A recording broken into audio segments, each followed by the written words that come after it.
J'ai 61 ans, je suis mère de famille de 3 enfants. Je suis enseignante. Je suis rentrée à l'Éducation nationale pour enseigner le français et l'histoire géo en 1993 et je viens d'être révoquée par l'Éducation nationale après un passage au conseil de discipline en janvier 2019, c'est-à-dire il y a environ 5 mois, parce que mon activité de militante s'est vue sanctionnée par le rectorat de Versailles à la demande du ministère de l'Éducation nationale, parce que j'étais de toute façon dans le collimateur déjà depuis plusieurs années. En 2014, j'avais organisé les journées de retrait de l'école, c'est-à-dire que j'avais demandé aux parents de retirer leur enfant de l'école une journée par mois pour la bonne raison qu'on leur enseignait dans le dos des parents à ces enfants le fait qu'on allait pouvoir désormais changer de sexe, ce qui est le mensonge que je considère comme un des mensonges les plus grands de tous les temps, puisqu'en vérité, c'est pas vrai, et qu'il s'agit d'attenter là à l'intégrité physique et morale des enfants. Donc, je me suis élevée à ce moment-là et en tant qu'enseignante, j'ai pris mes responsabilités, puis j'ai lancé cette action des journées de retrait de l'école qui a été considérablement suivie et qui a infligé au gouvernement de l'époque une sacrée défaite. Puisque à terme, au bout de 6 mois de JRE, de journée de retrait de l'école, le gouvernement a dû retirer le projet expérimental en cours. Le ministre de l'Éducation nationale de l'époque, Vincent Peillon, grand franc-maçon devant l'Éternel, a été obligé de quitter son poste. Et nous avons pu, entre chrétiens et musulmans en particulier, ce qui a fait très mal au pouvoir dès ce moment-là, être ensemble pour sauver les enfants de cet enseignement de la théorie du genre qui vient les traumatiser pour beaucoup et qui vient surtout leur fait croire à un mensonge qui aura évidemment des conséquences extrêmement graves sur leur psyché, leur équilibre et sur la capacité ensuite de construire leur vie. Je suis passée donc au conseil de discipline pour avoir dénoncé des programmes d'éducation sexuelle qui sont extrêmement pornographiques pour les retours que nous en avons eus. Le ministère de l'Éducation nationale prétend évidemment que ces cours d'éducation sexuelle sont formidables, qu'ils tiennent compte de l'âge des enfants, comme si de toute façon on était en classe pour avoir une éducation à la sexualité, alors que par ailleurs, depuis 1989, évidemment, on met en œuvre des méthodes qui empêchent, et je sais que beaucoup de gens vont avoir du mal à m'écouter sur le sujet, parce que ça paraît tellement incroyable qu'on entre facilement dans le déni pour se protéger, mais disons que depuis 1989, avec la loi d'orientation de monsieur Lionel Jospin, qui était le ministre de l'Éducation de l'époque, eh bien, on fait en sorte que les enfants, par l'intermédiaire d'un certain nombre de méthodes, comme la méthode globale OCP, on n'apprenne plus à lire et à écrire et qu'on ne puisse pas s'instruire. On appauvrit considérablement les contenus en histoire géo, en philosophie, y compris en mathématiques, en français, n'en parlons pas. Le but, c'est de dégoûter de la lecture afin que on puisse détourner en fait cette génération qui vient et celle qui est passée de l'instruction, donc de la culture, donc aussi forcément l'empêcher de se construire pour mieux se défendre dans ce nouvel ordre mondial qui avance évidemment à grands pas. Donc ils ont besoin de victimes et les victimes, ils les fabriquent. L'école aujourd'hui est une fabrique à victimes et je suis une enseignante révoquée depuis le 14 mars 2019 pour avoir tout simplement pris le parti des enfants, pris le parti des parents et pris le parti de protéger les enfants des cours d'éducation sexuelle qui ont un caractère comment dirais-je, extrême dans beaucoup de séances qui sont prises en charge par des associations agréées par l'Éducation nationale et qui, le moins qu'on puisse dire, ne sont pas catholiques au sens où elles proposent des contenus extrêmement choquants, comme par exemple demander à des élèves de 4e de poser un préservatif sur le sexe en érection d'un mannequin masculin. On a eu ce genre de retour. Bon, je vous passe toutes les autres types d'exercices absolument craignos qu'on propose aux enfants. Après avoir imposé l'enseignement de la théorie du genre, qui est, je le répète, une volonté de faire croire aux enfants à un mensonge considérable qui est qu'il pourrait changer de sexe. Alors pourquoi je dis que la théorie du genre, c'est un mensonge? Eh bien parce qu'en vérité, personne ne peut changer véritablement de sexe sans en mourir. C'est-à-dire que vous savez que ce qui fait l'identité de genre et le sexe biologique, c'est une chaîne chromosomique XXXY qui va déterminer le genre de l'homme, le genre de la femme. Et toucher à cette chaîne chromosomique ne va pas sans mettre fin au jour de la personne. En conséquence de quoi, évidemment, on n'y touchera pas, on ne touchera qu'aux apparences. C'est-à-dire que après des traitements hormonaux ou des interventions chirurgicales extrêmement mutilantes, on arrivera à modifier peu ou prou l'apparence des individus pour faire croire qu'ils ont changé de sexe alors qu'en vérité, ils demeurent spirituellement, psychologiquement, d'un point de vue de l'identité profonde, ce qu'ils ont été à la naissance, même si ceux-ci ont été, pour des raisons qui parfois ne peuvent pas être comprises immédiatement, perturbés dans leur identité de genre, c'est-à-dire dans la représentation qu'ils ont d'eux-mêmes.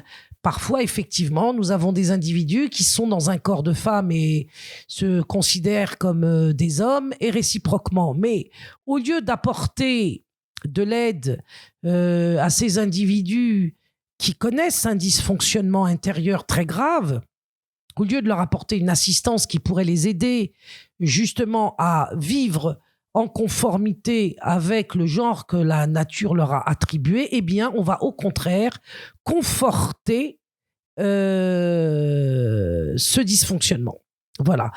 Donc, ce mensonge-là, il est grave parce qu'il vient évidemment détruire la base d'une civilisation humaine qui démarre sur le fait que deux individus, hommes et femmes, sont sexués dès la naissance et que leur rencontre, évidemment, va donner lieu à la naissance de la génération qui lui succède et ainsi de suite, de façon à ce que la reproduction aussi bien du monde que de sa culture, si on peut prendre un terme aussi finalement neutre, s'effectue par transmission de génération à génération. Et donc, entraver cette transmission d'une génération à l'autre est conforme au projet de l'illettrisme, de la fabrication de l'illettrisme de l'éducation nationale depuis les années 80, où il n'est plus question d'apprendre réellement aux enfants à lire et à écrire, mais au contraire de les éloigner de ces apprentissages qui, autrefois traditionnels, aboutissaient à des résultats effectifs. Maintenant, au bout de 15, 16 années de scolarisation, eh bien, vous sortez sans maîtriser l'écrit et le lire, sans maîtriser le compter, ce qui était autrefois attribué dès le Moyen-Âge aux enfants dans les écoles qu'on appelle maintenant avec beaucoup de mépris des curés. L'école républicaine a toujours été une école de la propagande, du formatage pour la mise en adéquation des générations dont elle prenait la charge avec le nouvel ordre mondial. Nous ne sommes pas là dans des établissements qui, depuis 1883 peut-être, lorsque Jules Ferry a pris la décision de séculariser les écoles, nous ne sommes pas dans des établissements qui vont respecter ce que nous appelons, nous, la loi naturelle, c'est-à-dire, en l'occurrence là, le fonctionnement du cerveau qui a besoin de la méthode syllabique pour apprendre correctement à lire et à écrire. La méthode syllabique, elle, respecte la loi naturelle, c'est-à-dire respecte le fonctionnement du cerveau. Je ne vais pas vous en parler tout de suite, ce serait beaucoup trop long. Je peux éventuellement vous renvoyer sur notre plateforme, le ministère de l'Instruction publique, où je délivre une formation qui explique en quoi le cerveau a besoin de la méthode syllabique pour pouvoir apprendre à lire et à écrire, et comment la méthode globale, au contraire, va empêcher cet apprentissage en refusant les connexions neuronales dont l'apprentissage a besoin justement pour être effectif et conduire à des résultats. Et cette globalisation des enseignements par des méthodes destructrices va toucher tous les niveaux jusqu'au bac et toutes les matières. C'est comme ça que, par exemple, on n'apprendra pas la division dès le CP, dès le CE1, même si c'est une petite division à petits chiffres. On attendra le CM2 pour l'enseignement de la division. et on ne l'enseignera pas vraiment. On essaiera de mettre les élèves dans des conditions où ils devront deviner les choses eux-mêmes. Et c'est ce qu'on appelle le constructivisme, c'est-à-dire une technique voulue par l'oligarchie et le pouvoir qui nous oppresse depuis maintenant des décennies, des méthodes qui consistent à ce que l'enfant n'a plus de maître, donc plus de transmission possible des savoirs, mais une obligation de rechercher soi-même les connaissances. C'est un peu comme si je vous contraignais à deviner le code de la route sans vous l'avoir transmis alors qu'il s'agit d'une convention. C'est-à-dire que tel panneau, telle image représente tel sens et je vous mettrai sur la route à devoir deviner le sens et la signification justement de ce code. Vous risquez à tout le moins d'avoir un accident très grave. Eh bien, c'est ce qui se passe avec les enfants à l'école. Le code de la langue ne leur est pas transmis. On ne leur dit pas que BA, ça fait bas, BEAU, ça fait beau, BEAULT, ça fait encore beau. Et je vous passe toutes les combinaisons qu'on peut faire entre phonème et graphème, c'est-à-dire entre les sons et leur écriture dans la langue française. Eh bien, à partir du moment où on ne transmet pas ce code de manière progressive, en partant de la connaissance la plus simple vers la plus compliquée. La plus simple, c'est la voyelle. Et la plus compliquée, c'est justement ce qu'on va trouver comme son qui s'écriront, pour parler en termes simples, avec plusieurs lettres. Voilà. Donc, nous sommes dans une situation où, sans code de la route, sans transmission du code de la route, sans transmission du code de la langue, les mômes recherchent eux-mêmes justement les coïncidences phonème, graphème, son, écriture qui leur permettraient finalement de déchiffrer et de lire. Eh bien, évidemment, ils ne les trouvent pas. En tout cas, ils ne les trouvent pas toutes et ils finissent illettrés après 10-12 ans d'école. D'autant plus qu'à ces méthodes de fabrication de l'illettrisme, on rajoute la disparition de la grammaire, la disparition de l'enseignement de l'orthographe, de la conjugaison. Je vous le disais, en termes de calcul mathématique également, des pans entiers sont supprimés des enseignements de base. Ensuite, ils se retrouvent à passer d'une année sur l'autre avec des résultats déplorables. Le redoublement n'est plus une condition imposée parfois à des élèves de faible niveau. Bien au contraire, plus on est nul et plus on passe.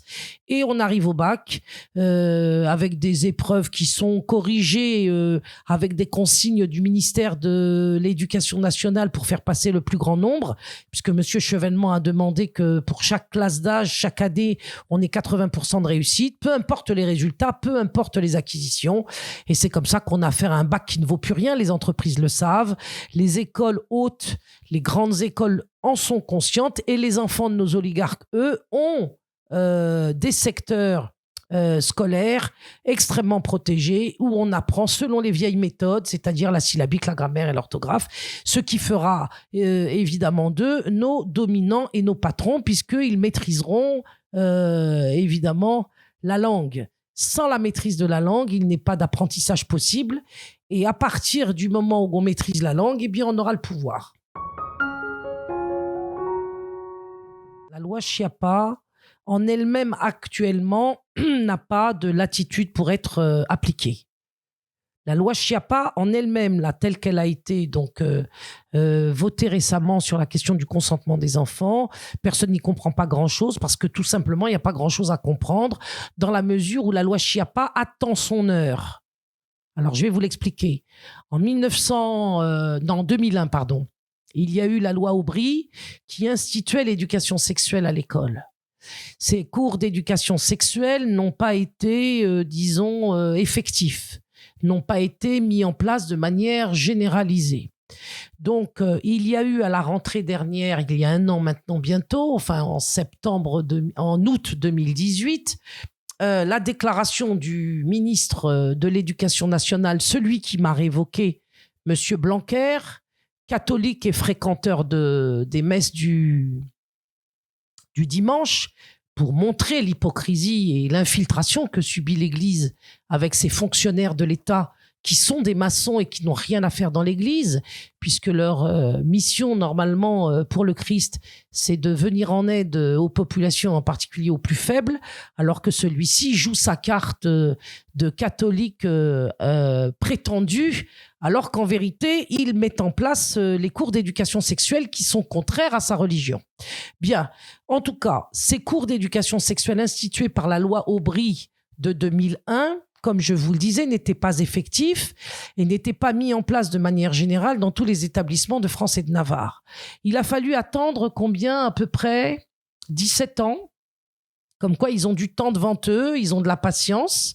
Il a fallu attendre 17 ans pour que Blanquer et Schiappa fassent la déclaration de la généralisation des cours d'éducation sexuelle et donc de la fameuse loi Aubry qui dit que on doit instituer dans les écoles, les collèges et les lycées 3 séances minimum d'éducation sexuelle dans l'année. Donc, je répète, vous avez une loi Aubry qui date d'il y a 17-18 ans, qui est passée, et cette loi Aubry institue de manière obligatoire 3 séances au moins, ça veut dire qu'il peut y en avoir plus, d'éducation sexuelle dans les écoles, les collèges et les lycées. Donc, vous comprenez bien que dans les écoles, ça inclut sur le plan sémantique les écoles maternelles. Ça veut dire que de 3 ans à 18 ans, eh bien, on peut recevoir à l'école une initiation à la sexualité. Il faut savoir que toute initiation, par définition, a pour objectif la mise en pratique. On vous donne pas une initiation pour regarder ça de loin. Si je vous donne une initiation à l'orthographe, c'est pour ne plus faire de fautes en pratiquant justement dans les textes et les dictées l'orthographe. Et si je vous donne une initiation à la peinture ou à la guitare, c'est pour peindre et pour faire de la musique. Donc, si on vous donne une initiation à la sexualité, comme c'est le cas actuellement, ben c'est pour avoir une sexualité. Alors, cette sexualité, d'après nos gouvernants aujourd'hui, pourrait éventuellement commencer à l'âge de 3 ans jusqu'à la fin du lycée. Évidemment, dans un cadre de consommation réciproque des garçons et des filles, sans le moindre engagement les uns pour les autres. Ce qui, personnellement, moi, en tant que maman, me choque beaucoup. Mais je reviens donc à cette histoire de loi 2001 d'Aubry. Donc, elle fait passer Christine Aubry, c'est la gauche. Hein. Il faut savoir que c'est le Parti socialiste. C'est la grande amie de François Mitterrand, évidemment. Et donc, on nous impose ces cours d'éducation sexuelle, mais ils ne sont pas mis en place. Et l'obligation et surtout la généralisation va être prise en charge par Blanquer et par Schiappa, dont ils feront l'annonce de cette généralisation en écrivant à tous les recteurs, comme ils avaient écrit à tous les recteurs par la voie de Payon en 2014 pour l'enseignement de la théorie du genre, dans le dos des parents, comme d'habitude. Eh bien, Blanquer et Aubry vont mettre en place cette éducation sexuelle de manière généralisée et obligatoire. Alors, vous allez me dire, mais c'est pas la loi Schiappa. Effectivement, la loi Aubry, ce n'est pas la loi Schiappa. Ils ont des procédés et des procédures qui sont complexes, et donc il faut être très concentré pour arriver à comprendre ce qu'ils font. Donc là, ils généralisent ces cours d'éducation sexuelle et en même temps, ils font passer une nouvelle loi qui s'appelle la loi Schiappa, dont personne ne comprend pas grand-chose. Eh bien, moi, ce que je vais vous apprendre, c'est que la loi Schiappa, dans l'état actuel des choses, elle n'est pas comment dirais-je, susceptible d'application tant que l'éducation sexuelle n'a pas fait ses dégâts. Il nous faut, pour rendre effective la loi Schiappa, plusieurs années, encore que les choses ayant le rythme qu'on leur connaît aujourd'hui, ça va vite, plusieurs années d'éducation sexuelle pour pouvoir réaliser, dans les faits, rendre effectif la loi Schiappa. Pourquoi je vous dis cela ? Eh bien parce que lorsqu'un enfant s'est retrouvé dans des relations sexuelles avec un adulte, nous savons pertinemment qu'aujourd'hui, dans l'état actuel de la loi, c'est interdit. Lorsque cette relation sexuelle a eu lieu avec un adulte, je ne vous parle même pas de violence à l'égard de l'enfant ou pas, hein. Je vous parle tout simplement de l'interdiction de la relation sexuelle entre un adulte et un enfant de moins de 15 ans. Jusqu'à nouvel ordre, c'est la loi. Donc, lorsque les parents vont porter plainte dans un cas comme celui-là, que va-t-il se passer ? L'enfant va être avec son partenaire sexuel, si je puis l'appeler ainsi, déféré devant un juge, lequel va nommer un expert pour que cet expert interroge l'enfant. Et l'enfant dans les interrogations qui seront organisées par l'expert, va parler de ce qu'il a vécu. Et l'expert va retenir de ce que dira l'enfant si l'enfant est compétent dans le domaine de la sexualité, c'est-à-dire s'il a su parler de ce qu'il a subi, s'il a su expliquer exactement les actes qui lui ont été imposés. Et si l'enfant n'est pas capable d'en parler, alors l'expert conclura à son innocence et à un viol ou à un abus sexuel. Mais si l'enfant, comprenez bien, est capable de parler de cunnilingus, de fellation, de sodomie, de pénétration et j'en passe, eh bien l'expert conclura aux compétences de l'enfant dans ce domaine et lui dira, puisque tu savais ce que tu faisais, tu étais donc consentant. Et donc l'adulte ne sera pas condamné pour atteinte sexuelle, abus sexuel ou viol. Donc vous comprenez bien que la loi Schiappa a besoin de la réalisation sur le territoire pendant un certain nombre d'années de la loi Aubry qui est ressortie des cartons, et on remettra certainement l'ouvrage sur le métier de la loi Schiappa dans quelques années, lorsque tous les enfants auront une connaissance précise de la sexualité grâce aux cours d'éducation sexuelle, le plus souvent pris en charge par des bonnes femmes ou des bonhommes, des lobbies LGBT ou du planning familial, qui leur apprendront ce que c'est, qu'on l'a vu sur ma chaîne, je l'ai montré à partir de documentaires tournés par les médias mainstream eux-mêmes, ce que sont les différents actes sexuels, les différentes positions, ce que c'est que l'éjaculation et tout le bazar.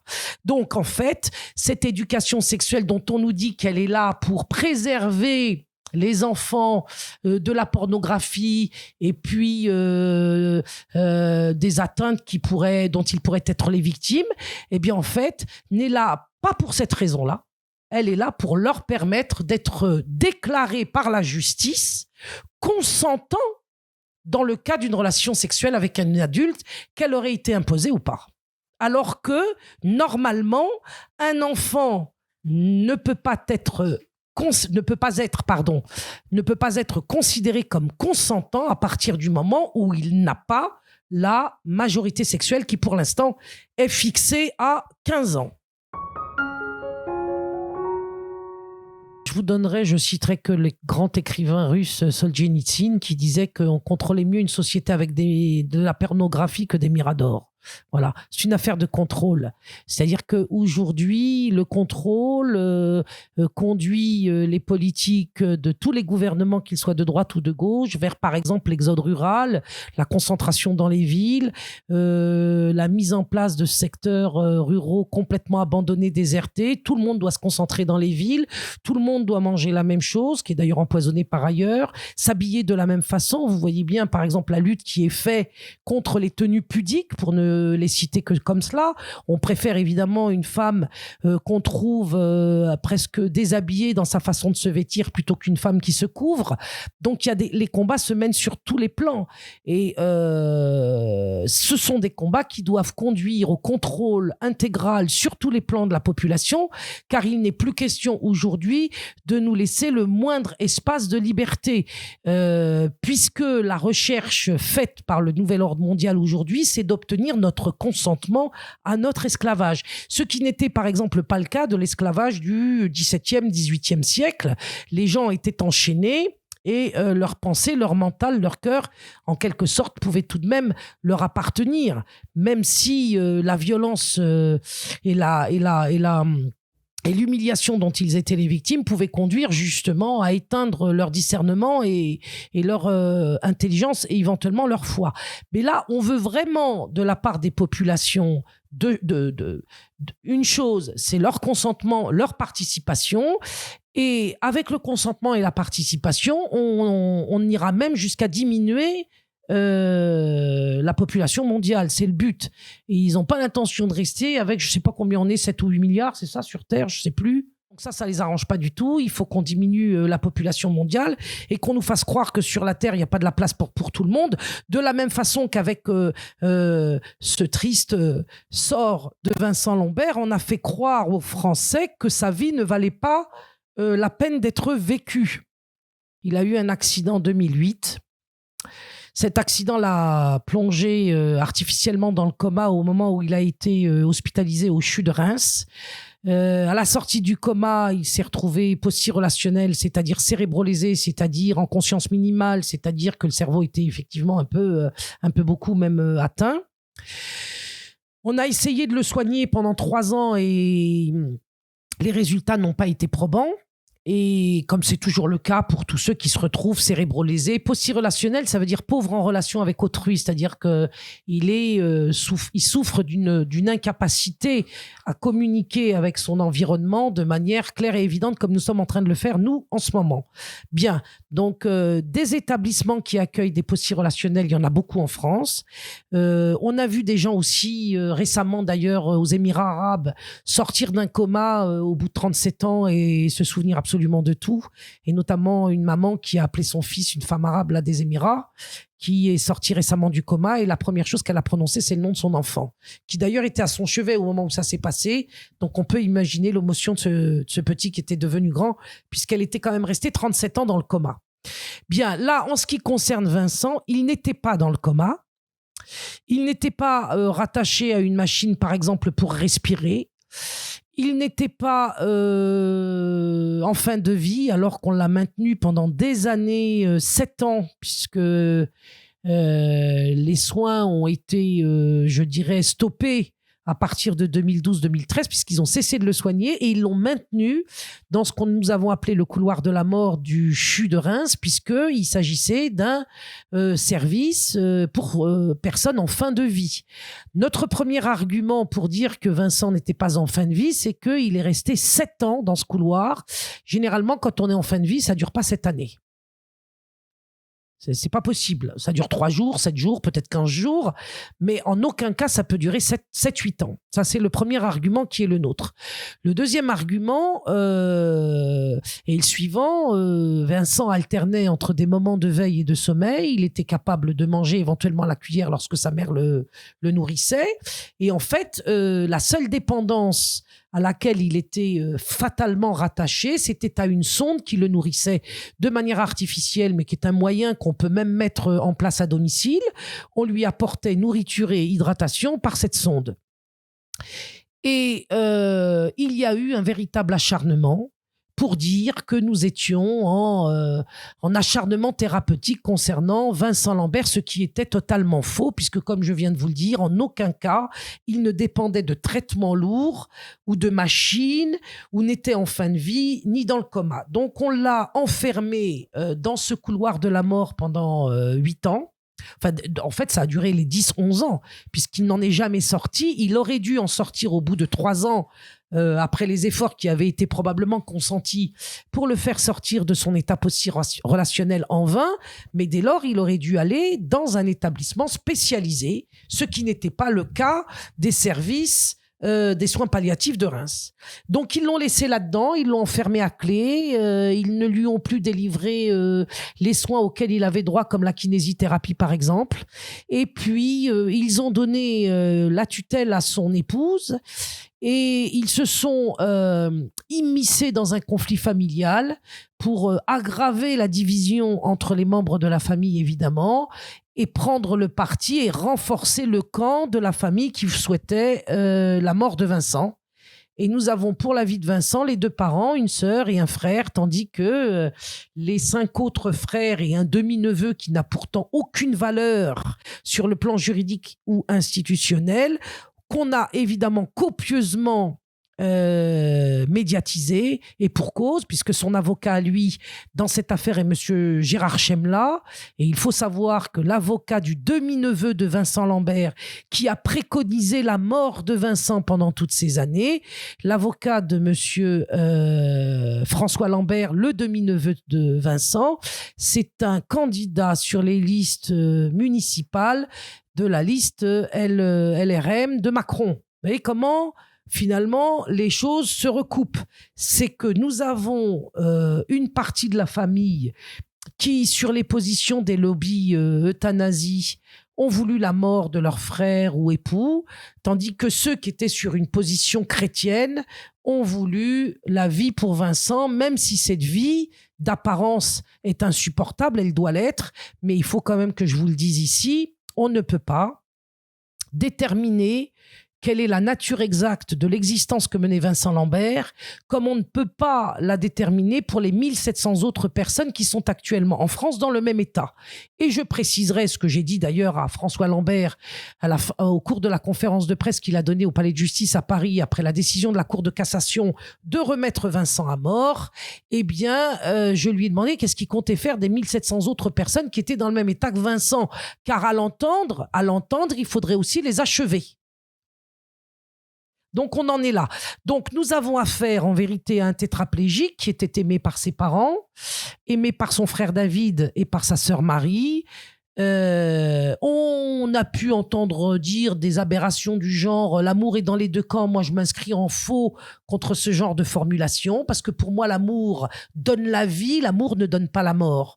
Donc, je dirais que l'amour était dans le camp des parents de Marie et de David et que de l'autre côté, à mon avis, au mieux, il y avait de la grosse maladie dans la tête, quoi. Parce qu'en arriver à prétendre que l'amour peut, comment dirais-je, mettre à mort un membre de sa famille, c'est quand même assez particulier. C'est un petit peu comme si un pédocriminel vous expliquerait qu'il a couché avec cet enfant de 4 ans parce qu'il l'aime. Vous voyez, donc l'amour aussi est présent.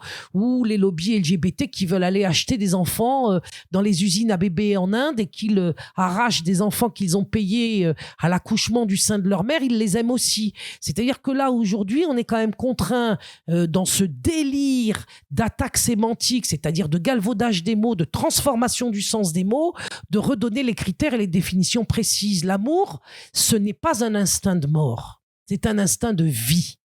L'amour, ce n'est pas la volonté d'en finir avec quelqu'un, mais bien au contraire de le protéger. L'amour, c'est le sacrifice, c'est être capable, comme le fait par exemple la femme du footballeur Adams, qui est dans le même état que Vincent depuis 37 ans, qu'elle a gardé à la maison et qu'elle nourrit à la petite cuillère et qu'elle continue d'aimer. Et ils ont tous les deux une relation dans laquelle nous n'entrerons pas parce que nous ne la connaissons pas, mais qui est là une véritable histoire d'amour. Vous comprenez, quand une femme reste au chevet de son mari 37 ans alors qu'il est considérablement diminué, là vous pouvez parler d'amour. Mais on ne peut pas parler d'amour du côté de Rachel Lambert qui depuis 10 ans veut qu'on tue son mari. Et probablement qu'elle a refait sa vie. Alors si ça avait été, je dirais, une femme pleine d'amour, moi je comprends qu'elle puisse envisager de refaire sa vie, je ne suis pas là pour la juger sur ce plan.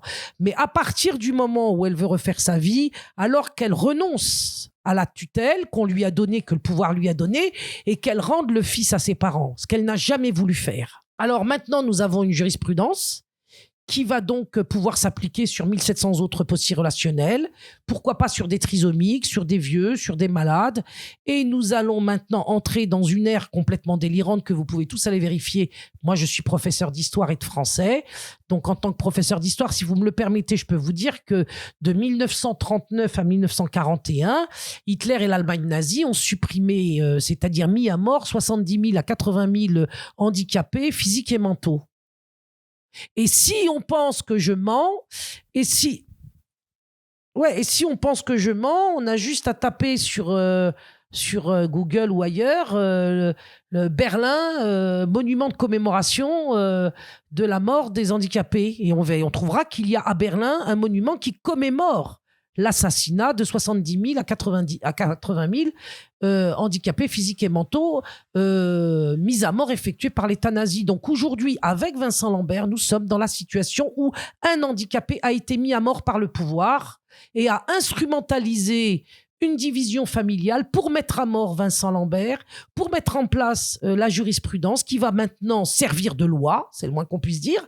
Ils n'ont pas besoin de changer la loi. Pourquoi ? Parce qu'en France, jusqu'à présent, la loi est contre l'euthanasie, mais avec cette nouvelle jurisprudence, eh bien, vous n'avez pas besoin de changer la loi pour liquider les personnes à l'hôpital.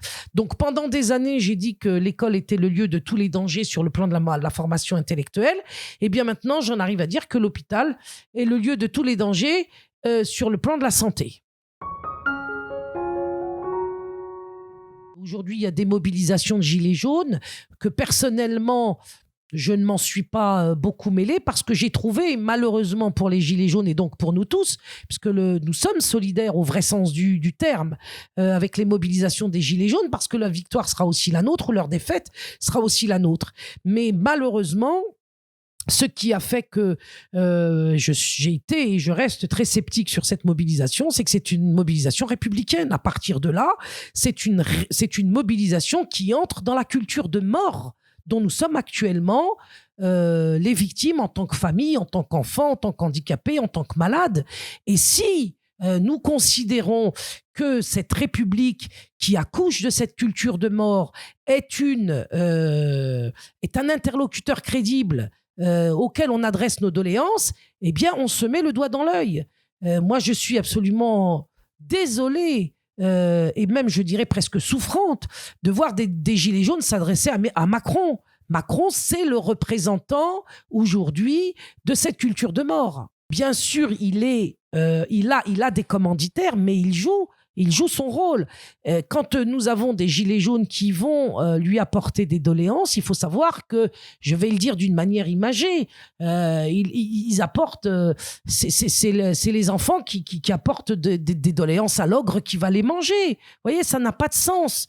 À un moment donné, il va falloir sérieusement se poser la question des interlocuteurs et de se poser la question à qui on apporte nos doléances, comment organiser un mouvement pour qu'il soit efficace. Alors on a dit dans le cadre du mouvement des Gilets jaunes qu'on ne voulait pas de chef, pas d'autorité et qu'il était impératif que ce mouvement soit horizontal. Ce mouvement horizontal a eu lieu, il faut en tirer aujourd'hui l'enseignement. Et c'est pas le premier mouvement horizontal qui a eu lieu. Et nous sommes, là aussi, c'est en tant que petite historienne de rien du tout que je parle. Et je vous le dis en tant que petite historienne, tous les mouvements horizontaux issus des classes populaires ont tous échoué. Parce qu'en face, nous avons affaire à des organisations qui sont pyramidales et que l'horizontalité face à la hiérarchie, elle échoue tout le temps. Quand je dis pyramidale, c'est-à-dire hiérarchique. Et l'horizontalité a ce caractère d'anarchie. L'anarchie, c'est le contraire de la hiérarchie.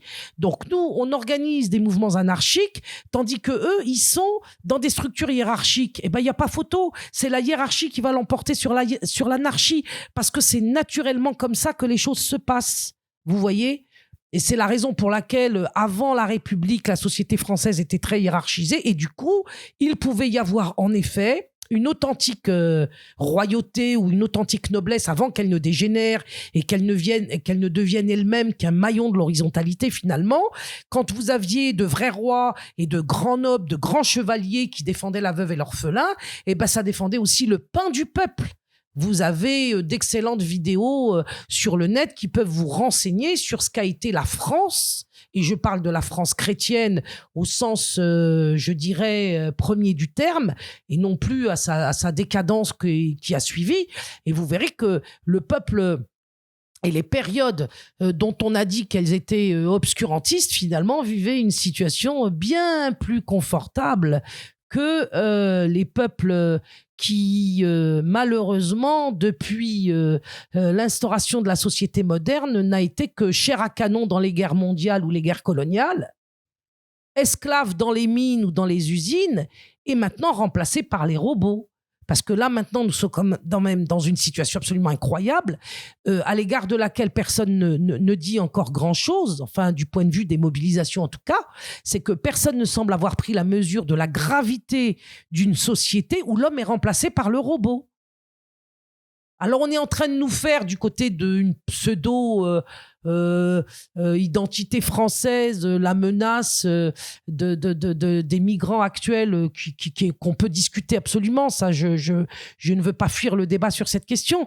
Mais moi, je crois que la Révolution française, le siècle des Lumières, qui ne nous prenait pas pour des êtres humains, c'est-à-dire des créatures créées par le Créateur avec la dignité que cela, comment dirais-je, nous attribuer, c'est la Révolution française, le siècle des Lumières et l'athéisme qui a considéré et mis en place le fait que les êtres humains n'existent pas, que nous serions que des robots. Et en fait, à l'époque, on n'employait pas le terme de robot, mais d'automate.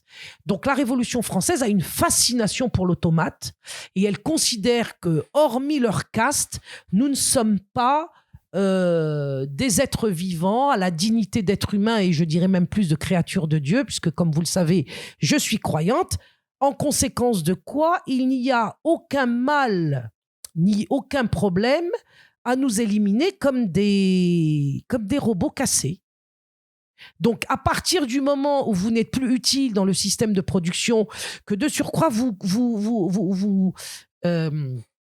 coûtez plus ou moins cher selon leurs considérations, etc., eh bien, vous devez être éliminé. Au-delà de l'argent, mais l'argent est le moyen, évidemment, de conduire ces politiques et c'est l'argent qui va justifier, justement, tous ces massacres, parce qu'il s'agit de véritables massacres. Au-delà de l'argent, il s'agit de couper la créature de son créateur et de faire ainsi en sorte qu'elle devienne, comme je vous le disais tout à l'heure, une espèce d'automate et de pièce d'un système, d'une pièce mécanique d'un système qu'on peut absolument remplacer.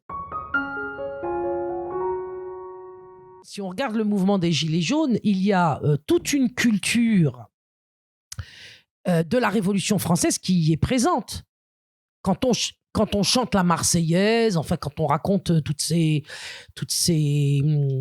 quand on met en avant toutes ces revendications de manière extrêmement dispersée, c'est-à-dire comme je vous le disais tout à l'heure, sans les avoir hiérarchisées, sans porte-parole. Alors moi je comprends qu'aujourd'hui on déteste les porte-paroles et les chefs, puisqu'il y a eu trahison des chefs, il y a eu corruption des porte-paroles. Mais encore une fois, c'est jeter le bébé avec l'eau du bain. Vous voyez, c'est comme dans les couples où il y a de dysfonctionnements conjugaux, vous avez un conflit conjugal entre un homme et une femme. La solution, est-ce qu'elle est le divorce ou est-ce qu'elle est la tentative de recoller les morceaux et de repartir sur une base de réconciliation et de réparation avec la reconnaissance des torts de chacun et l'engagement de chacun d'aller vers l'autre dans les efforts qu'il mérite pour pouvoir sauver son couple et puis aussi sa famille quand il y a des enfants? Eh bien non, de nos jours, on dit il faut divorcer.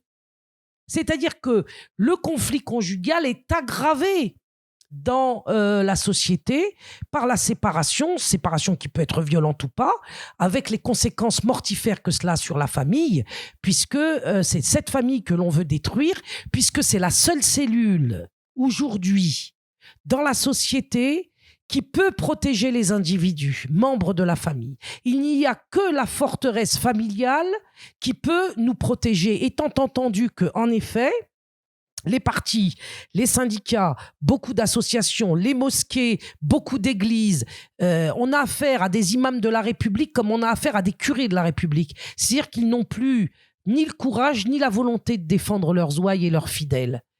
Donc aujourd'hui, il ne reste plus que la forteresse familiale. Il ne reste plus que cela.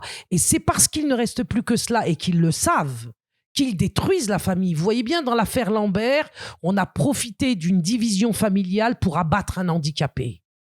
Si la famille avait été unie, en dépit même de certains désaccords qu'on peut partager, mais quand même pas au point de sacrifier l'un des leurs, eh bien, le gouvernement n'aurait jamais eu la peau de Vincent et n'aurait jamais pu le maintenir pendant près de 8 années dans un couloir de la mort sans lui apporter les soins dont il avait besoin.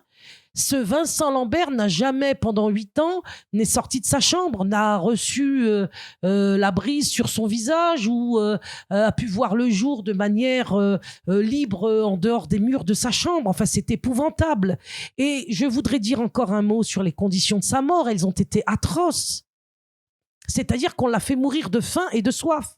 Et on nous a fait croire qu'on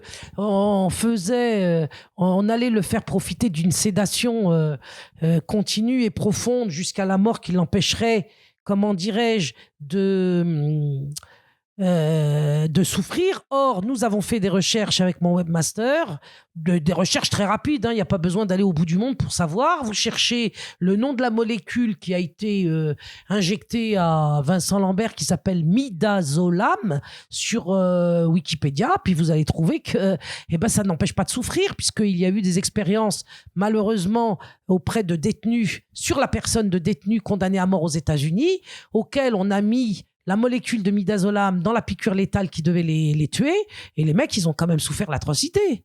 Donc, à partir de là, nous pensons et je dirais même, nous savons, parce que nous avons eu des retours, que Vincent Lambert a atrocement souffert, contrairement, évidemment, à tous les effets d'annonce. Alors, c'est pour ça que je vous dis qu'il ne peut pas y avoir d'amour, moi, quand on est dans le camp de l'euthanasie. Il ne peut pas y avoir d'amour, parce que l'amour, ça ne peut pas donner la mort. L'amour, ça ne peut que vous conduire à vous sacrifier pour l'autre, et éventuellement à faire, comme je le disais, je le répète, un certain nombre de personnes aujourd'hui qui sont auprès de leurs membres cérébrolésés auxquels ils continuent d'apporter de l'amour et de la présence.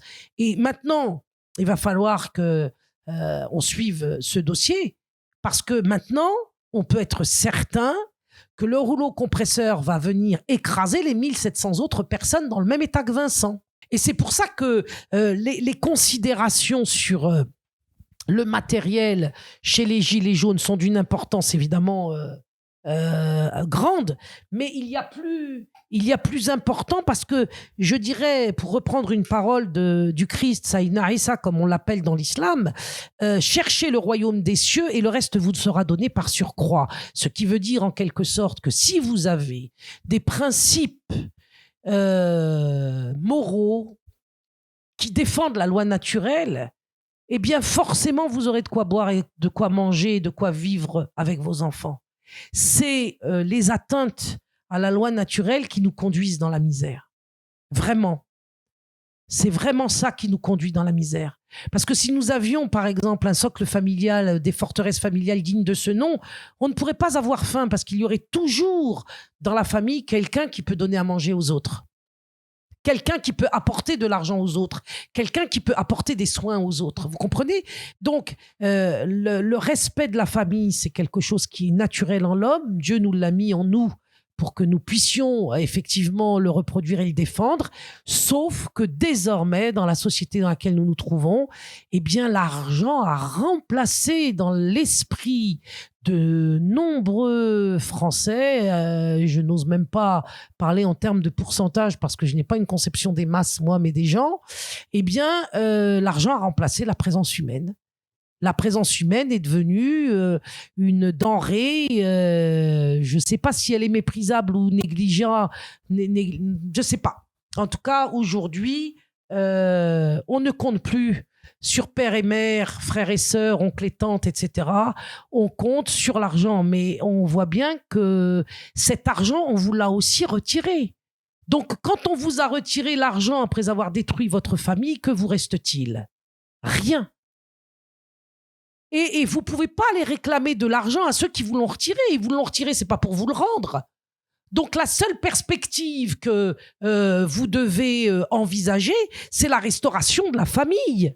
De toute façon, l'argent est postérieur à la famille. C'est très important de comprendre ça. On a d'abord une famille, puis c'est la famille qui a existé avant l'argent. Hein. Ah bah oui.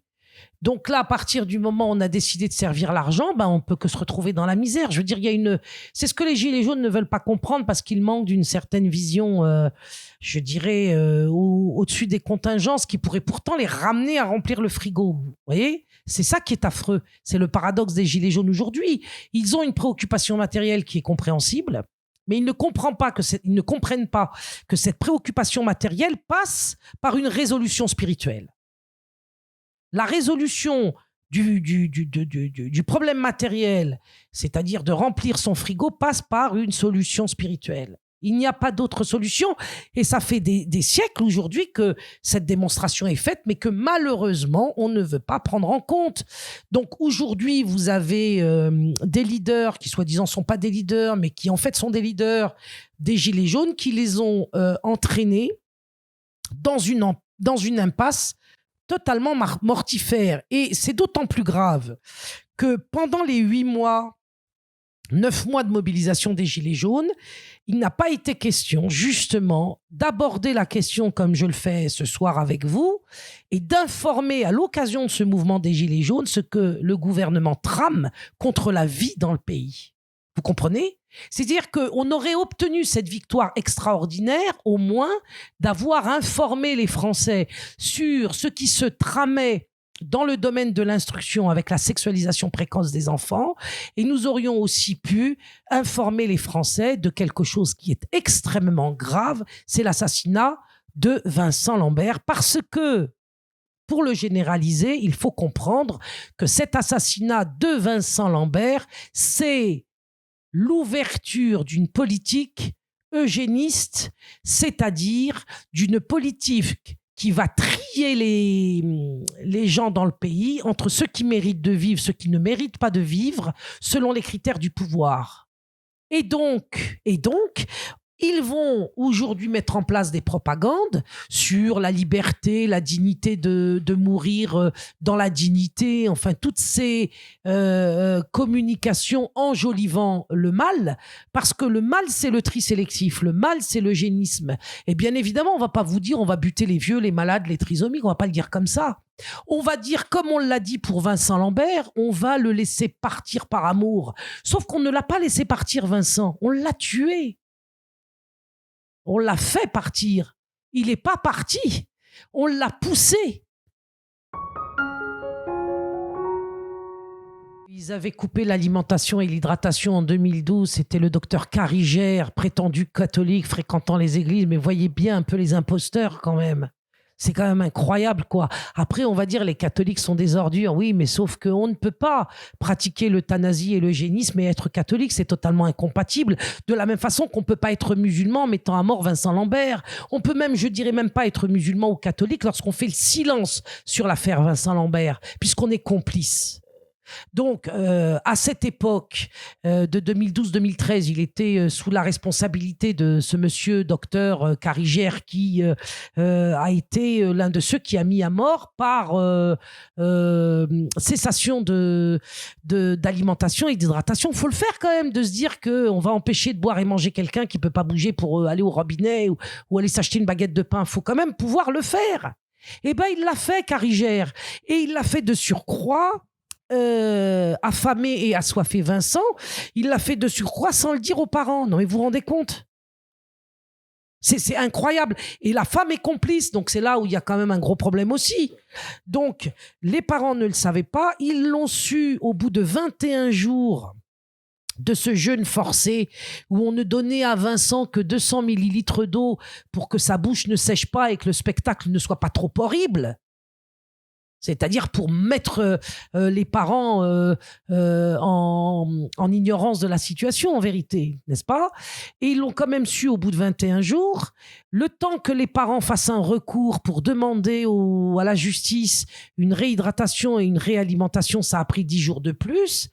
Et cette réalimentation et cette réhydratation réaccordée une fois à cette époque par le jugement de la cour en question, eh bien, a conduit Vincent à revivre. Mais il faut noter que Vincent avait donc tenu 31 jours sans boire, sans manger et sans quasiment boire. Et on vient nous dire ensuite que Vincent ne voulait pas vivre. Alors sur cette question, puis on va peut-être en arrêter là ensuite, parce que ça fait beaucoup d'informations un peu brutales, si je pense. Sur cette question de la pseudo-déclaration de Vincent sur sa volonté de mourir s'il avait été dans un état comme il l'a été. Alors, d'abord, il n'y a aucune trace écrite d'une pareille déclaration. Ça, c'est la première chose. La déclaration en question nous est rapportée par sa femme, qui veut le faire mourir. Donc, on est quand même dans la situation de pouvoir s'interroger sur cette déclaration et se poser la question de savoir si celle-ci est crédible ou pas. Ça, c'est la première chose. La deuxième chose, c'est que quand on a 30 ans, qu'on travaille dans un hôpital éventuellement et qu'on voit des gens souffrir, on se dit qu'évidemment, on n'aimerait pas être à leur place. Ça, c'est vraiment la base de tout être humain qui n'a pas envie de sortir, évidemment. Et quand on s'approche de ces personnes qui finalement se retrouvent handicapées ou très malades, etc., et qu'on leur pose la question de savoir si elles veulent mourir ou vivre, eh bien, elles veulent vivre, évidemment, puisque Dieu nous a mis cet instinct de vie. Dieu n'a pas installé en nous, et c'est pour ça que j'en réfère souvent à la loi naturelle, n'a pas mis en nous l'instinct de mort. Il faut être un psychopathe pour avoir l'instinct de mort. Il faut être inversé à l'égard de la loi naturelle pour avoir l'instinct de mort. Parce que si on était tous pleins de cet instinct de mort, il n'y aurait pas de civilisation, il n'y aurait pas d'humanité. On serait tous complètement zigouillés depuis très longtemps. Non, donc ce qui nous a été mis naturellement en nous, c'est la volonté de vivre, le désir de vivre, qui n'est pas incompatible avec une conception de la vie après la mort. Parce qu'on s'est beaucoup moqué des catholiques, voire des musulmans, sur le thème « Ah, vous voulez faire vivre Vincent Lambert alors que vous prétendez qu'il y a une vie après la mort. Qu'est-ce que vous en avez à foutre qu'il meure ou qu'il vive ?» Donc ça, c'est du n'importe quoi. C'est le raisonnement psychopathique habituel de ceux qui sont porteurs de l'instinct de mort par inversion de la loi naturelle. Nous avons l'instinct de vie, nous sommes appelés à vivre sur cette terre jusqu'à un terme qui est décidé à nos yeux par Dieu, et il n'y a aucun homme qui est légitime pour y mettre un terme. Voilà. Surtout terme dans le cadre d'une maladie ou dans le cadre d'un état de grand handicap, de quelqu'un qui ne peut pas se défendre. Alors, à l'occasion de cette histoire et de ce dernier épisode, si tant est que c'est le dernier épisode parce qu'on n'en sait rien, en tout cas, de cette situation, ils nous ont fait grand bruit avec les directives anticipées. Et alors, évidemment, tous ceux qui ne sont pas au courant se précipitent pour aller remplir ces directives anticipées. Mais ce qu'ils ne savent pas, c'est qu'ils sont en train de remettre leur mort dans les mains de l'État. Et je ne sais pas comment on peut avoir confiance dans cet État qui fait ce qu'il fait aux Gilets jaunes, ce qu'il vient de faire à Vincent Lambert, ce qu'il fait aux enfants, ce qu'il fait à toute sa population. C'est-à-dire que vous avez des gens aujourd'hui qui doivent être absolument subjugués, et ça, c'est à cause justement de l'horizontalité de leur mouvement. Parce que si vous mettiez des gens plus particulièrement savants et aptes d'anticiper justement l'avenir, eh bien, dans un mouvement vertical, il y a des gens qui auraient dit aux Gilets jaunes « mais vous ne pouvez pas rester dans l'horizontalité parce qu'ils vont vous défoncer la gueule ». C'est évident que si des gens comme nous, avec l'expérience que nous avions, on nous avait écoutés, on aurait dit aux Gilets jaunes, je vous garantis, ils vont vous défoncer la gueule, ne manifestez pas dans les rues.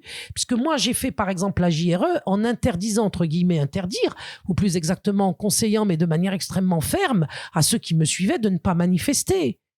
Et quand ils m'ont demandé pourquoi, je leur ai dit parce qu'ils vont vous éborgner, vous amputer, vous tuer. Et donc, sur le mouvement JRE, sur le mouvement JRE de 2014, grâce à l'expérience qui avait été la mienne, parce que je milite depuis très longtemps, depuis les années 80, eh bien, il n'y a pas de borgne, il n'y a pas de blessés, il n'y a pas de procès non plus, il n'y a pas de gens qui se retrouvent défoncés par... Il n'y a rien. Il y a une victoire. Ce que je veux faire comprendre aujourd'hui, c'est que la République est l'ennemi du peuple français. Comme toute République est l'ennemi du peuple en général. Ce que je veux faire comprendre, c'est que l'anarchie n'est pas une forme d'organisation efficace, qu'il faut qu'on mette en place des modes d'organisation hiérarchiques. Je comprends qu'on déteste les chefs et qu'on déteste les porte-paroles parce qu'ils ont été des traîtres et des corrompus. Je maintiens qu'il en restera toujours des intègres et que c'est cela qu'il faut trouver. Que pour les trouver, il faut effectivement soi-même avoir un minimum de discernement. C'est-à-dire que, comme on le dit dans le Coran, pour ce qui est de ma religion, mais qui est une assertion qu'on peut retrouver dans toutes les religions, bien évidemment, Dieu ne change pas la situation d'un peuple si ce peuple ne change pas lui-même. C'est-à-dire que ce peuple-là doit se remettre en cause. Et pour se remettre en cause, je pense qu'il doit s'éclairer un minimum avec des principes moraux ou spirituels. On doit partir de principes moraux et spirituels pour améliorer son sort matériel. On ne doit pas inverser le processus qui est de réclamer des moyens matériels pour en arriver à une amélioration des conditions de vie. Ça ne s'est jamais passé comme ça. Jamais passé comme ça. Et là, évidemment, l'école et sa fabrication de l'illettrisme jouent un rôle fondamental, puisque depuis 89, on a fait en sorte que les gens, en allant à l'école, ne l'apprennent pas. Mais au moins l'expérience peut le montrer, puisque nous en sommes aujourd'hui à voir que les doléances portées vers nos bourreaux ne peuvent pas être satisfaites. C'est pas possible. On ne peut pas demander à celui qui vous a condamné à mort, on l'a vu dans l'affaire Vincent Lambert, on ne peut pas attendre de lui la moindre pitié, la moindre compassion, c'est la moindre satisfaction de revendication. L'affaire Lambert doit illuminer ce ciel des gilets jaunes et de tous ceux qui veulent organiser des mouvements pour comprendre qu'il n'y a pas de pitié, il n'y a juste que la volonté de nous abattre. Et trouver dans nos rangs des collabos, des traîtres qui nous conduiront à la mort, comme ce fut le cas dans les rangs de la famille Lambert, où ils ont trouvé une épouse et un demi-neveu pour être les leaders de la mort de leur conjoint et de leur oncle. Donc, dans l'état actuel des choses, on vous propose des directives anticipées pour confier votre mort à l'État. C'est de la folie. Parce que, comme le disait Vincent Payon en 2014, il disait que la République s'est imposée quand elle a compris, la République maçonnique, mais il n'y a pas d'autre République que maçonnique. Donc la République a compris qu'elle ne tiendrait sous son contrôle la population et le peuple de France que si elle tenait en ses mains 3 moments forts de l'individu, de la personne humaine, sa naissance, son mariage et sa mort. Si vous confiez votre naissance, et c'est le cas, les déclarations à l'état civil, c'est la République qui les tient. Le mariage est imposé aujourd'hui à la mairie. Si vous faites un mariage religieux, ce sera en 2e position, donc ce n'est pas le vrai mariage en quelque sorte. Le vrai mariage, c'est toujours le premier. Donc ils tiennent le mariage. Maintenant, avec les directives anticipées, ils vont tenir votre mort dans leurs mains. Donc le contrôle sera total et absolu. Il n'y aura plus aucune possibilité d'échapper à ces gens-là. Et plutôt à ce système que moi j'appelle personnellement diabolique. Donc le conseil que je peux donner en toute affection à ceux qui m'écoutent aujourd'hui, c'est quand même je conseillerais par exemple de regarder une chaîne que je trouve très intéressante, une chaîne YouTube. Bon, c'est pas la mienne, mais elle s'appelle Sacre TV, SACR TV.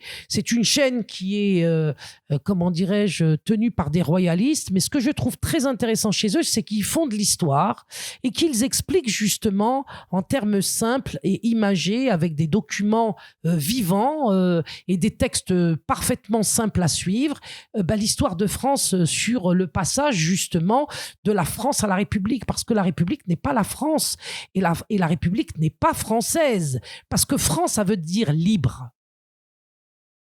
Et la République, elle n'est pas française. C'est toute une sémantique galvaudée qui est mise en place pour faire en sorte justement de nous tenir, de nous rendre confus et de rendre justement les gens dans la situation de ne plus rien, de ne plus être capable de raisonner et donc de discerner.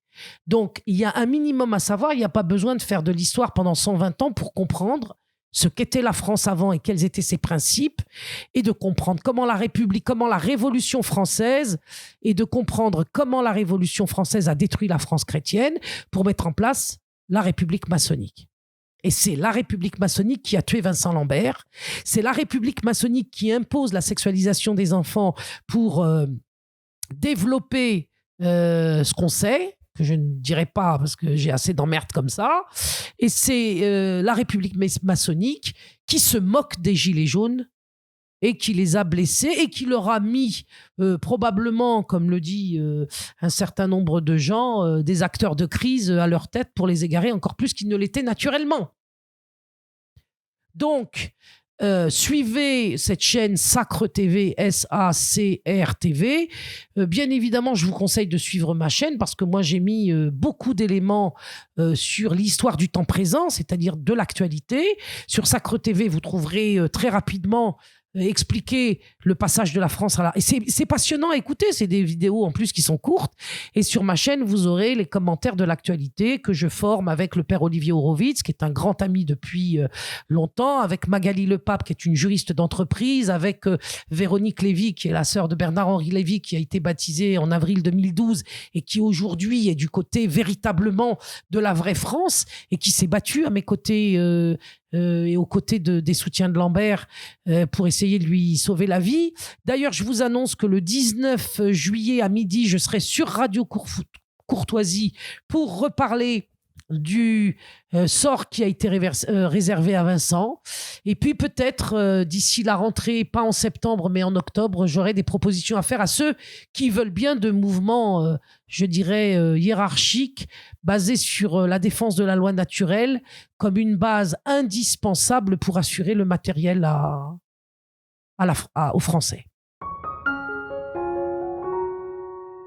Donc la première chose, c'est de ne pas livrer sa mort à l'État et donc de ne pas remplir les directives anticipées. Si vous avez peur qu'il vous arrive quelque chose, vous pouvez toujours faire des directives anticipées sur papier libre et les donner à un ami ou à une sœur ou à un frère à la maison, mais surtout ne pas les déposer à l'État. Ils nous ont contraints aujourd'hui pour sauver nos organes de faire des déclarations sans lesquelles, étatiques, sur formulaire administratif, sans lesquels aujourd'hui nous serions dépecés comme des moutons. Hein. Et il faut savoir que lorsque l'on donne ces organes à l'État, on se retrouve suspendu dans des frigos comme des moutons et des cochons, et qu'ils n'en ont rien à péter. Hein. Notre dignité de mort ne les atteint pas, évidemment, puisque déjà notre dignité de vivant, il s'essuie les pieds dessus. Donc, arrêtez de confondre la France et la République et arrêtez de croire que les institutions aujourd'hui représentées par les Macron et autres politiciens sont des interlocuteurs crédibles. Il faut faire la distinction, encore une fois, je le dis pour finir, entre la politique politicienne et le politique. Le politique, nous avons besoin d'être dans le politique parce qu'il est l'expression du pouvoir temporel. C'est-à-dire qu'il faut bien organiser la vie en société, et ça, c'est le politique. Mais la politique politicienne, c'est renvoyer justement à tous ces francs-macs républicains, et il faut absolument les extraire de votre vie en prenant le temps cet été d'aller sur ma chaîne ou sur celle de Sacre TV. Voilà. Alors, il y a quelqu'un qui me dit, Nastasia Tour, que je salue, qu'elle me dit « Farida, tu devrais parler des représailles, c'est extrêmement grave ce qu'ils te font. » Alors, j'ai été donc convoqué en octobre 2018 à un conseil de discipline. Dans ce conseil de discipline, j'avais en face de moi des représentants des syndicats enseignants et de l'administration et du recteur du rectorat de Versailles, qui était une copine de Macron qui venait d'être nommée par lui d'ailleurs. Donc, c'était une mascarade puisque de toute façon, les dés étaient déjà pliés. Et donc, j'ai présenté lors de ce conseil de discipline un document vidéo que j'ai monté avec mon webmaster qui est toujours à mes côtés, Roman Rodriguez. Cette vidéo, je vous appelle à aller la regarder parce qu'elle vous apprendra tout ce qui se trame à l'école en 40 minutes. Et ça s'appelle de l'échec scolaire à l'éducation sexuelle. De l'échec scolaire à l'éducation sexuelle sur la chaîne de Farida Belgoul. C'est un document qui est indispensable à voir. Ça, c'est la première chose. Ce document, ils s'en sont ris comme du reste.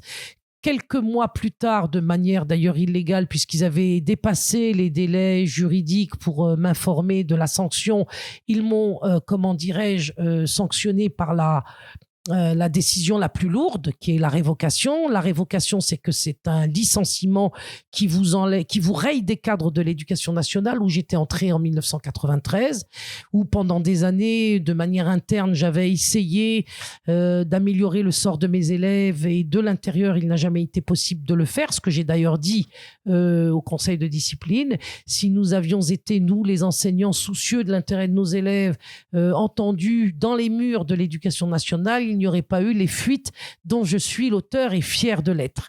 J'ai pris mes responsabilités en tant que maman et en tant que croyante, car je ne peux pas laisser violer la conscience des enfants à l'école tandis que les parents travaillent pour payer des taxes dans le dos de chacun des parents qui l'ignorent.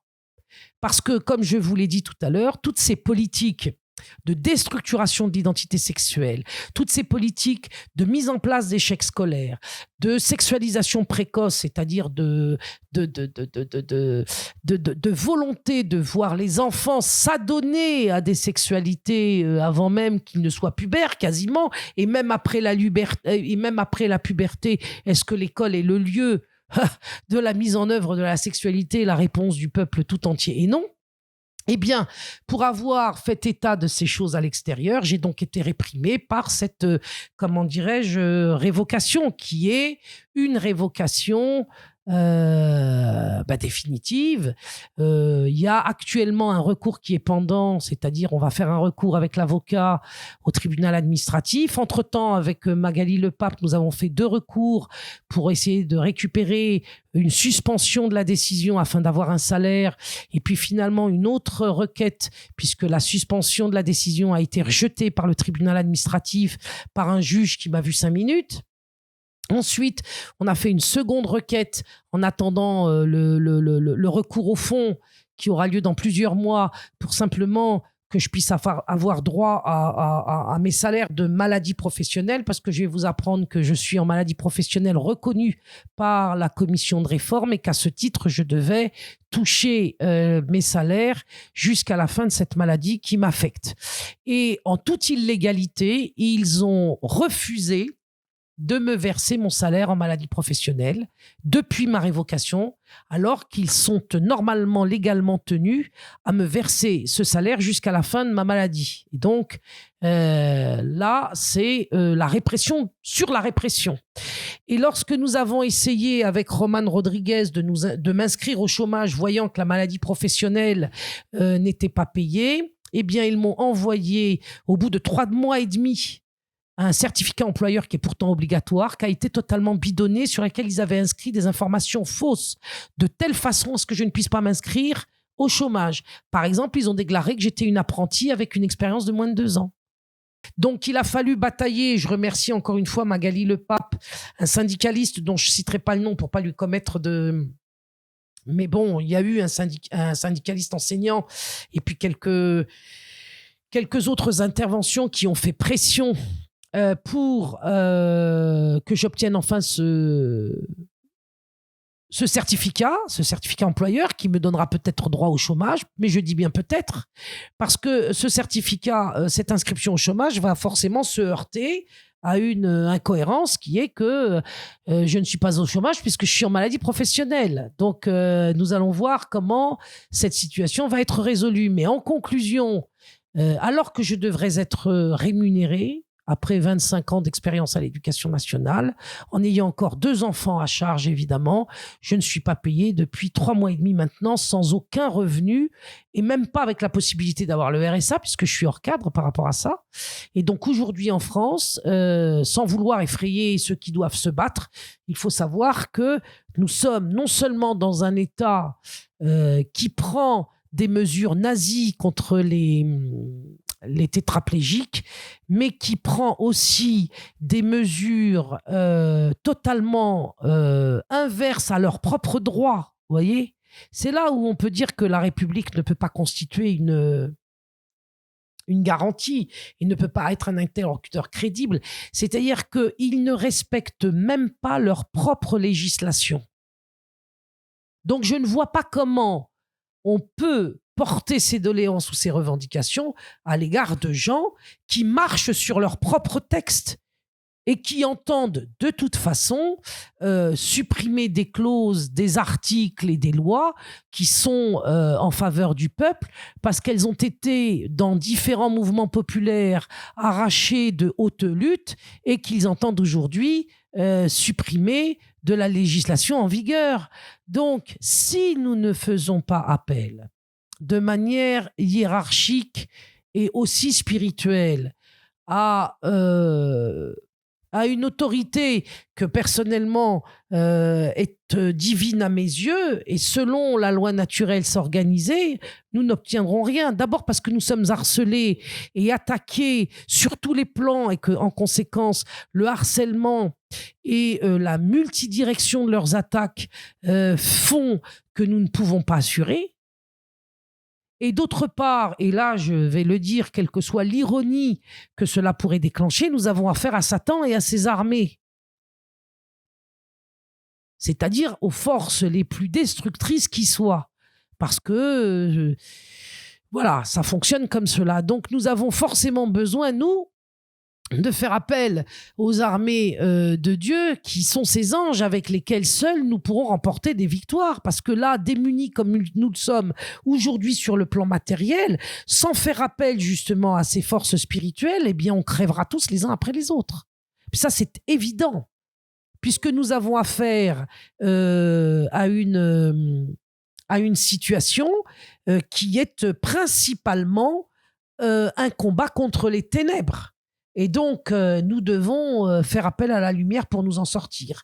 Et je prétends que si la religion s'est retrouvée infiltrée, donc dévoyée de sa mission première, c'est-à-dire de protection du peuple, et pas seulement du peuple, mais de la société organisée tout entière, il n'en reste pas moins que dans les textes de la religion, qu'elle soit chrétienne, juive ou musulmane, nous avons tous les éléments qui restent sans doute à notre portée. Je dis sans doute parce que au point d'apostasie générale dans lequel on se trouve, je ne sais plus si on y arrivera à temps, en tout cas qui sont des exemples et des modèles à suivre pour nous tirer de ces situations où nous sommes systématiquement vaincus. Voilà.